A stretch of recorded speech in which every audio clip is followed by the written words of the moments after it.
તો હાલ ખબરોમાં આગળ વધીએ વડોદરાની વાત કરવામાં આવે જ્યાં એક વિકાસલક્ષી કાર્યક્રમને લઈને એક આયોજન કરવામાં આવ્યું છે। આપને જણાવી દઈએ કે વડોદરાના એક વિધાનસભા વિસ્તારમાં રાફપુરા વિકાસલક્ષી કામગીરીને લઈને મહત્વપૂર્ણ કાર્યક્રમ યોજાયો। રાફપુરા વિધાનસભાના ધારાસભ્ય તેમજ ગુજરાત સરકારના મુખ્ય દંડક બાલકૃષ્ણ શુક્લ દ્વારા વોર્ડ નંબર 7માં અંદાજિત ₹59,05,600ના ખર્ચે થનારા વિવિધ વિકાસના જનભાગીદારીના કામોનું ખાતમુહૂર્ત કરવામાં આવ્યું। સૌપ્રથમ તો આજના શનેશ્વર જયંતિ નિમિત્તે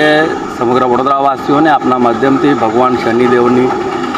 શનિ જયંતિની ખૂબ ખૂબ શુભકામનાઓ।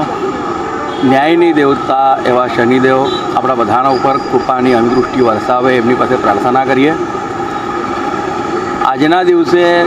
રાવપુરા વિધાનસભા વિસ્તારમાં વોર્ડ નંબર 7માં આંતરમાળખાકીય સુવિધાઓના ભાગરૂપે 4 અલગ અલગ સોસાયટીઓમાં કુલ મળીને 60 લાખ કરતાં પણ વધારેના લાગતથી ડ્રેનેજ લાઇન નાખવાનું ખાતમુહૂર્ત થયેલ છે, જેમાં અનુક્રમે ધનલક્ષ્મી સોસાયટીમાં 25,91,300,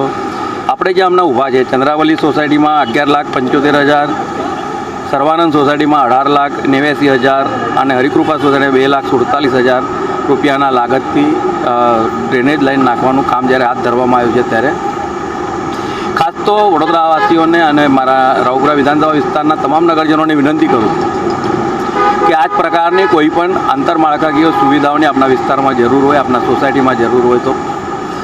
આપના વિસ્તારના અમારા કાર્યકર્તાઓ, ચૂંટાયેલા પ્રતિનિધિઓ કોઈને પણ આપ જાણ કરશો તે બધા જ કામો પૂર્ણ કરવા માટે અમે પૂરતા પ્રયત્ન કરીશું। Thank you. શુક્લ સાહેબ તેમજ તેમના ટીમના દરેક સભ્યોને હું આજે ચંદ્રાવલી સોસાયટીના પ્રમુખ તરીકે બધાનું અભિવાદન કરું છું અને આજે શુક્લ સાહેબના માધ્યમથી અને એમના સપોર્ટથી ચંદ્રાવલી સોસાયટીનો 50 વર્ષ થયા એ દરમિયાન જે પાણીની સમસ્યાનો પ્રોબ્લેમ હતો એનું અમને રાહત દરે બધું કામ કરી આપવા માટે એમને બહુ મહેનત કરીને અમને સંતોષપૂર્વક કામ કરવા સાથ સહકાર આપેલ છે। બસ આટલું કહીને હું મારું નિવેદન મારું નામ ઇન્દ્રવદનસિંહ પટેલ અને અત્યારે હું ચંદ્રાવલી સોસાયટીના પ્રમુખ તરીકે ફરજ બજાવું છું અને શ્રી કનુભાઈ શાહ મંત્રી તરીકે કામકાજ